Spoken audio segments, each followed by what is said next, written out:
Shalom, salam sejahtera bagi kita semua.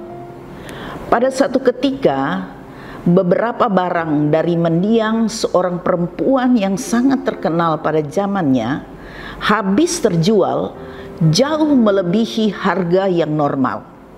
Saudara bisa bayangkan, kursi goyang yang harganya sebenarnya 3.000 US dollar maka bisa terjual 453.000 US dollar. Kemudian mobil bekas yang ditaksir seharga 18.000 US dollar laku terjual 79.000 US dollar.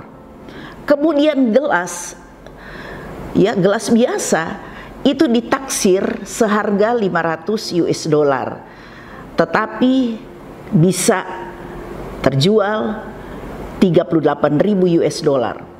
Kalung yang seharga 700 US dollar bisa laku menjadi 211.000 US dollar. Saudara-saudara, bahkan ketika si pembeli telah memiliki barang-barang tersebut, mereka itu masih mengucapkan beribu-ribu terima kasih. Saya pikir, bukankah ini sebuah kegilaan ya saudara-saudara? Karena harganya itu jauh melebihi dari harga normalnya. Tetapi tentunya semua kegilaan itu menurut orang itu bisa dimaklumi oleh karena yang dilelang itu adalah barang-barang yang dimiliki oleh seorang perempuan yang bernama Jacqueline Kennedy Onassis. Siapakah Jacqueline Kennedy Onassis? Dia adalah istri dari mantan Presiden John F. Kennedy, ya, Presiden Amerika Serikat yang ke-35. Tetapi tidak berapa lama kemudian Presiden John F. Kennedy meninggal karena ditembak. Jacqueline Kennedy Onassis akhirnya dia kembali menikah dengan seorang konglomerat dunia, boleh dikatakan seorang raja kapal pada abad ke-20. Dia adalah Aristoteles Onassis. Itulah sebabnya dia dikenal dengan nama Jacqueline Kennedy Onassis. Saudara-saudara, yang pasti yang membuat mahalnya barang-barang tersebut itu bukan karena barang itu sendiri, tetapi siapa yang memiliki barang-barang tersebut sebelumnya. Saudara yang dikasihi oleh Tuhan, ada dua hal yang firman Tuhan mau sampaikan kepada kita sebagai orang-orang Kristen. Yang pertama adalah, jangan kita sombong dengan apa yang kita miliki atau dengan apa yang kita lakukan. Dalam Yesaya pasal 3 ayat 4a, firman Tuhan berkata, "Oleh karena engkau berharga di mataku dan mulia, dan aku ini mengasihimu." Jadi saudara-saudara, yang membuat kita ini berharga, kita ini bernilai, bukan kita, bukan diri kita, tetapi Tuhanlah yang membuat kita itu bernilai. Saudara-saudara, tetapi sayang, kita manusia cenderung untuk sombong dengan dirinya. Manusia cenderung sombong dengan apa yang dimiliki. Manusia cenderung sombong dengan apa yang sudah dilakukan. Tetapi kita tidak pernah merasakan bahwa kita sebenarnya sudah bersikap sombong. Karena saya yakin tentunya kita tidak mau dikatakan kita ini sombong, bukan? Saya mengenal atau saya tahu ada dua hamba Tuhan yang dipakai Tuhan luar biasa. Saya tahu sudah kurang lebih 20 tahun kalau dihitung mulai dari tahun ini. Saya mendengar waktu saya hadir dalam sebuah pertemuan di sebuah gereja yang besar, Saya mendengarkan langsung dalam ibadah yang dihadiri oleh begitu banyak orang. Ya, tentunya orang-orang Kristen bukan saja dari Indonesia, tetapi juga dihadiri oleh orang-orang Kristen yang ada di berbagai negara.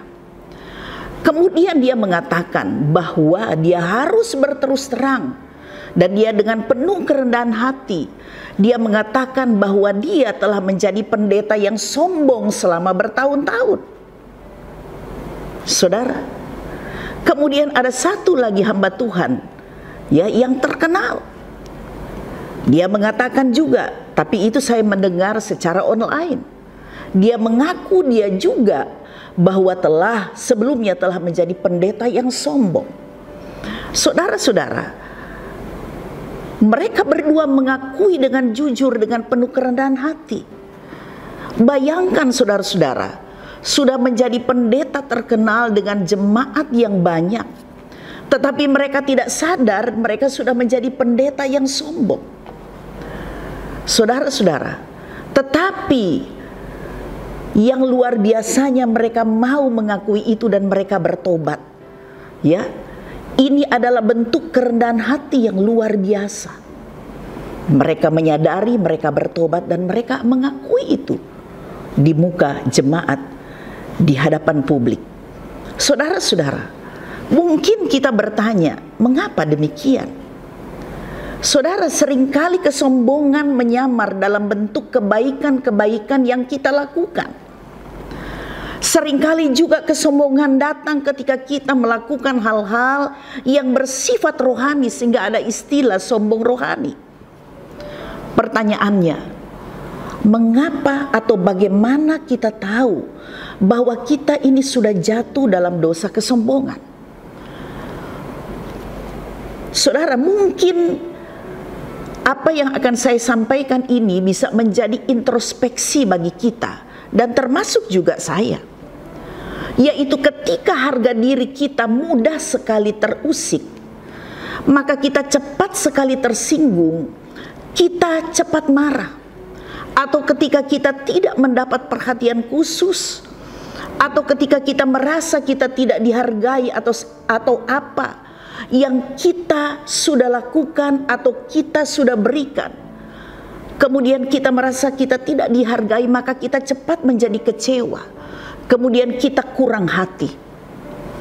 Ini tanda sebuah kesombongan yang tersamar, yang tidak kita sadari oleh diri kita. Saudara-saudara yang dikasihi oleh Tuhan, saya mau katakan bahwa sombong akan materi atau sombong akan harta mungkin mudah untuk diketahui orang. Sombong akan pengetahuan, akan kepintaran kita mungkin agak lebih sulit untuk diketahui orang.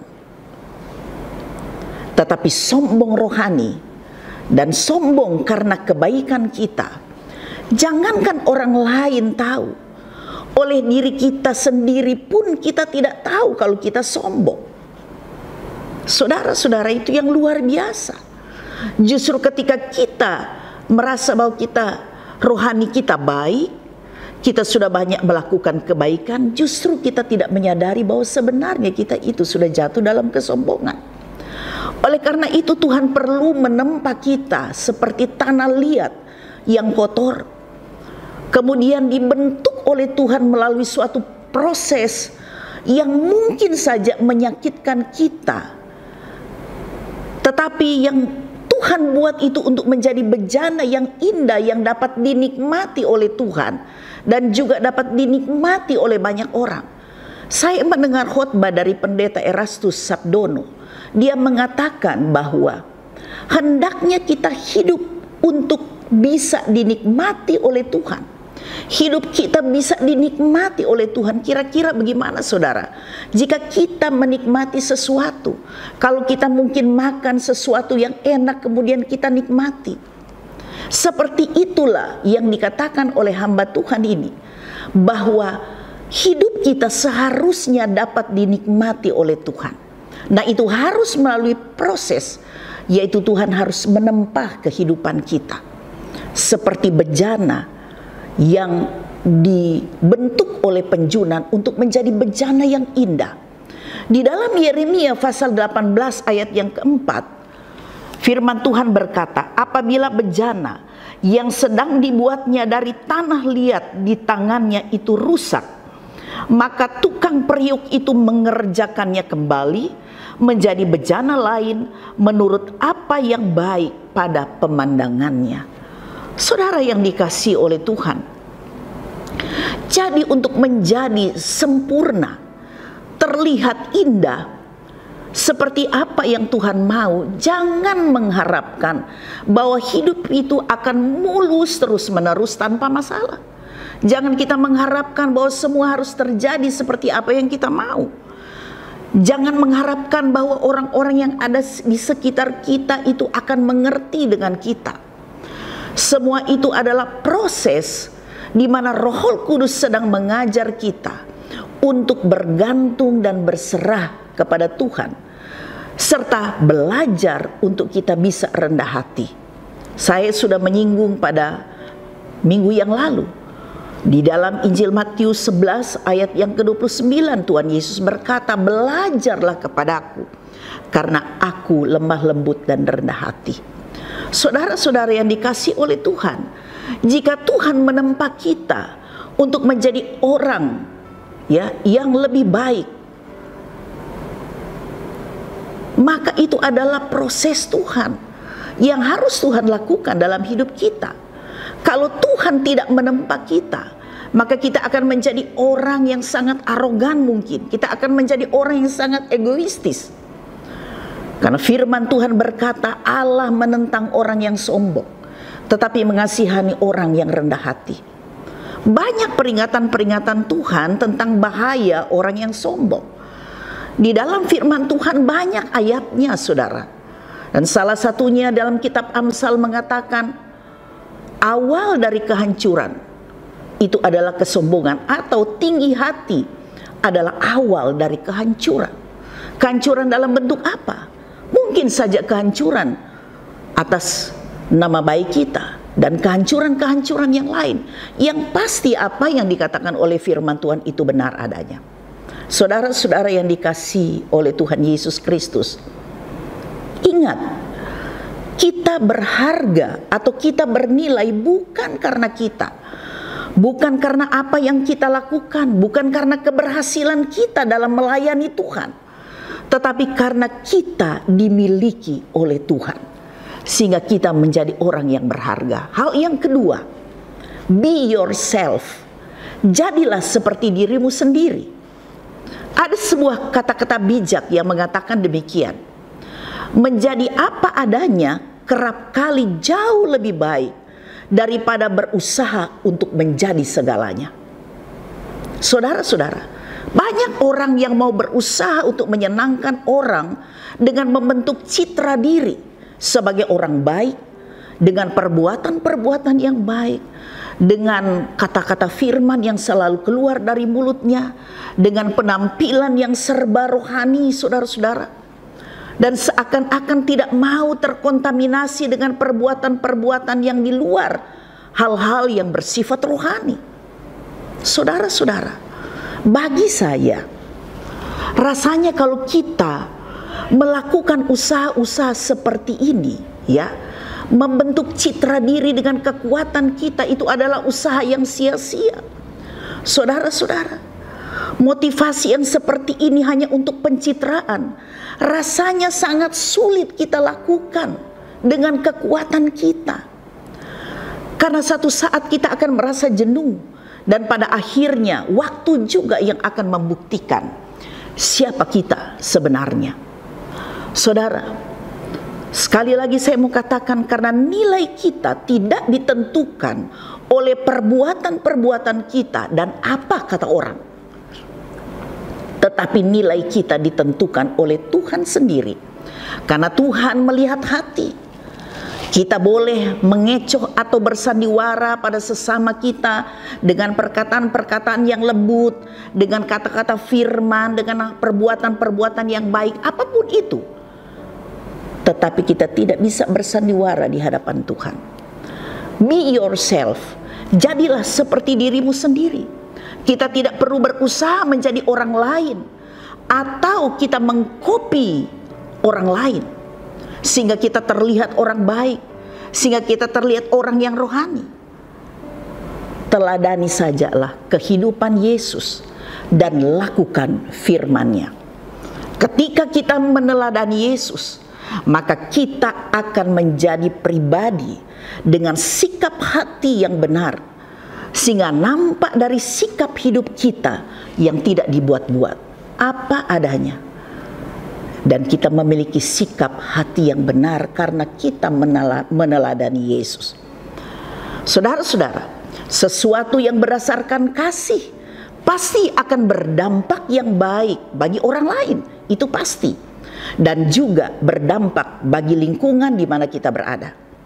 Apa yang tercermin dari hidup kita itu bukan untuk pencitraan, tetapi dari hati yang tulus. Karena itu saudara-saudara, jadilah dirimu sendiri dan teladanilah kehidupan Tuhan Yesus. Maka kita akan terus disempurnakan untuk menjadi sama seperti Yesus. Tuhan Yesus memberkati. Mari kita berdoa. Tuhan Yesus, inilah kami Tuhan. Kami menyadari dengan kekuatan kami tidak bisa membuat diri kami menjadi baik. Kami tidak bisa membuat diri kami menjadi berharga dan bernilai. Tetapi firman-Mu sudah menyatakan bahwa kami berharga dan bernilai oleh karena kasih karunia Tuhan. Tolong kami Tuhan untuk dapat melakukan apa yang menjadi kehendak Tuhan dalam hidup kami. Meneladani akan kehidupan-Mu Tuhan Yesus. Sehingga kami menjadi orang yang rendah hati. Kami boleh Tuhan menjadi alat Tuhan, menjadi bejana-bejana yang indah. Agar supaya kami dapat dinikmati oleh banyak orang. Kami boleh menjadi berkat dan teristimewa. Kami boleh dinikmati oleh Tuhan sendiri. Tuhan tolong kami, bentuk kami. Sama seperti seorang penjunan yang membentuk bejana dari tanah liat yang tidak berarti apa-apa. Kami adalah tanah liat yang tidak berarti apa-apa Tuhan. Tetapi kami rindu Tuhan bentuk kami. Tuhan proses kami. Supaya kami selalu terlihat indah. Nama Tuhan selalu dipermuliakan. Hidup kami dapat menjadi berkat bagi banyak orang. Terima kasih Bapa di surga. Biarlah firman Tuhan membawa kami untuk semakin kami menjadi dewasa di dalam Tuhan. Dan nama Tuhan selalu dimuliakan. Inilah doa kami dan ucapan syukur. Kami berterima kasih buat firman-Mu dalam nama Yesus. Kami sudah berdoa. Haleluya. Amin.